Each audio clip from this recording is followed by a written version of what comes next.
Olá pessoal que acompanha aqui o canal de conhecimento Dr. Agro. Lembra que a gente tem aquele produto mensal que avalia os principais fatos e tenta jogar a luz para o que pode acontecer no mês seguinte. Então nós vamos fazer aqui esse programa desse mês que está fechando agosto em 3 grandes blocos. Os fatos importantes de julho e agosto, um resumo para vocês. O que olhar em setembro, e setembro vai ser emocionante, e o mais gostoso de tudo, que é as visitas, as conversas que foram feitas, né? Nós estamos chamando aí do Dr. Agro na estrada, com as viagens desse mês, vocês vão se ver nas fotos aí.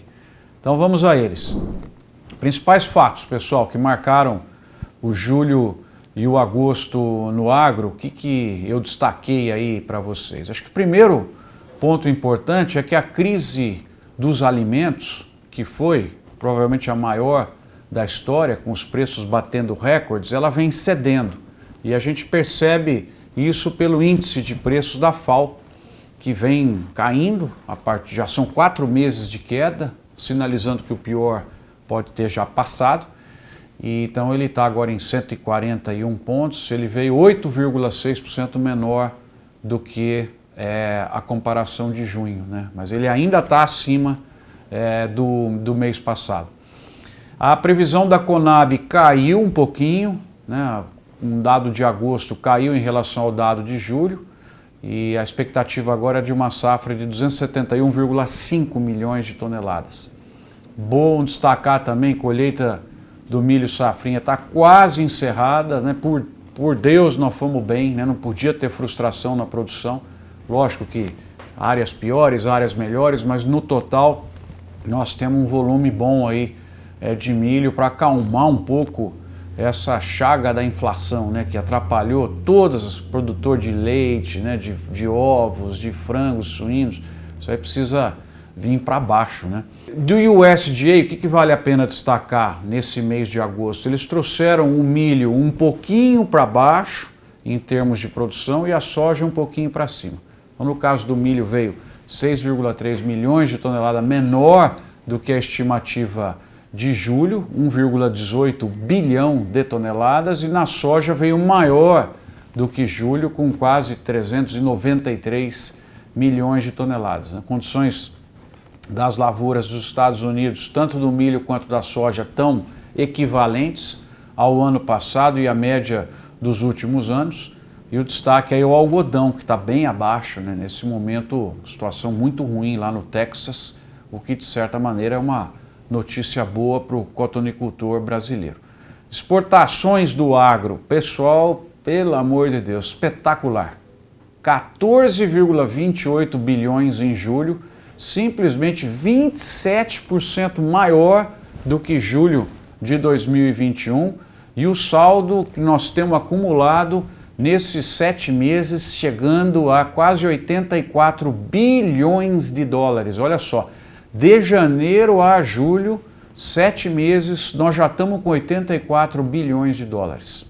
31,5% acima do ano passado, 20 bilhões de dólares a mais. Põe aí 110, 120 bilhões de reais adicionais entraram na economia brasileira graças ao nosso agronegócio. As commodities, como a gente já falou da FAO, também seguem cedendo um pouco os preços aqui no Brasil, à exceção do algodão, por um motivo que eu já expliquei para vocês aqui no nosso Agro 30. A soja em Paranaguá caiu 5,5% a 185, o milho 82 reais por saco, caindo aí 1%, e o algodão subiu. Então, nós estamos, a arroba também caiu, né? Os preços estão cedendo um pouquinho na agricultura. Quem acompanha aqui o Agro 30 viu que até o momento estou acertando. Outros pontos importantes: a China vai importar milho do Brasil já em 22, farelo de soja, tomara que o amendoim também, vai ser importante a China descobrir a beleza e a sustentabilidade do amendoim brasileiro. Isso é muito importante. Então, assim, acho que no geral, pessoal, agosto teve uma coleção de boas notícias aí para o agro, tirando, logicamente, a redução dos preços das commodities, principalmente da soja, do milho, do boi. No geral, foram boas notícias aí de abertura de mercado, de exportação, de renda, de clima, né? Não podemos reclamar de agosto, não. Agora a coisa complica, porque vamos entrar em setembro. Em setembro nós temos os americanos produzindo, o Brasil semeando, uma série de coisas aí para a gente observar. Então, o que a gente tem que olhar aí para saber para onde vão os preços, a sua tomada de decisão, né? Estimativa da produção de grãos, nessa mega safra que o Brasil vai plantar, das minhas viagens aí, de conversas com técnicos do governo, provavelmente nós vamos aumentar mais 1 milhão de hectares plantados em relação à safra 21-22, o que nos dará, pessoal, em 3 safras, o aumento de 7 milhões de hectares de grãos. Incrível, né?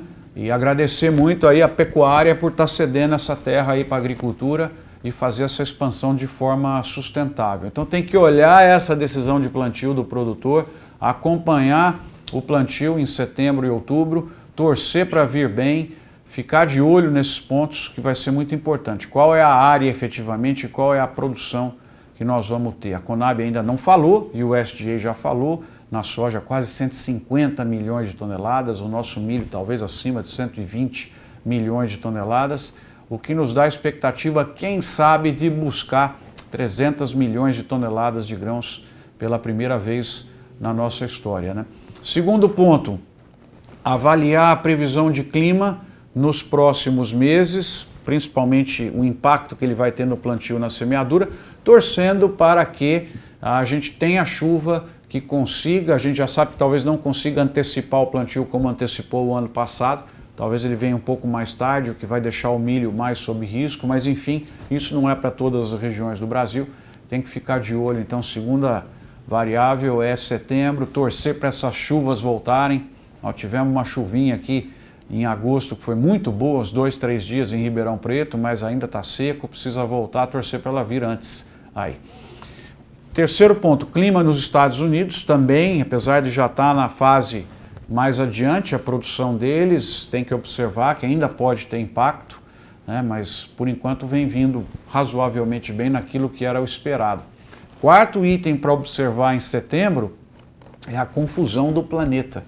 A gente tem falado tanto aqui, né? A situação Rússia e Ucrânia, a liberação das cargas para saírem pelo Mar Negro, a questão do clima lá na Europa, esse calor infernal e seca que eles estão vivendo, derrubando também a produção de grãos, né? A produção de matérias que são usadas para bioenergia, e daqui a pouco vai começar o inverno europeu. A situação da Europa está muito complicada, está muito complicada. A crise energética, vamos ficar de olho nesse aspecto aí geopolítico e essa situação de Taiwan, né? Quando a gente vê o planeta acalmando um pouco, os portos funcionando, China colocando de novo princípios ativos, a situação do fertilizante tendendo a se acalmar, você tem esse negócio aí de Taiwan, torcer para acabar logo isso e a gente ter um 2023 com mais normalidade, né? Com tudo vindo mais para baixo um pouco. E aí, setembro, não podemos deixar de falar como quinto ponto, é o cenário político-econômico aqui do Brasil, né? E as eleições, é o último mês que antecede aí as eleições, e torcer para que não tenha nos debates, para um nível bom, quem sabe trazer menos briga e mais planos, né? Que é o que a gente espera aqui, para que você tenha um mês de setembro discutindo o futuro, discutindo ações que precisam ser feitas, né? Na direção de um Estado menor, mais eficiente, na direção das privatizações, na direção das reformas estruturais que o Brasil precisa para soltar as correntes e deixar esse país caminhar mais rapidamente, com economia com maior crescimento, com geração de renda e consequente distribuição sustentável de renda. Isso é um ponto muito importante. Setembro vai ser decisivo aí para que tenhamos debates de alto nível, né? Tomara que isso aconteça. Não espero variação no câmbio não por conta aí da questão política, mas vamos acompanhar de perto esse setembro. Para fechar o bloco 3, Doutor Agro na estrada, com as viagens, né, que foram fantásticas aí no mês de agosto, né?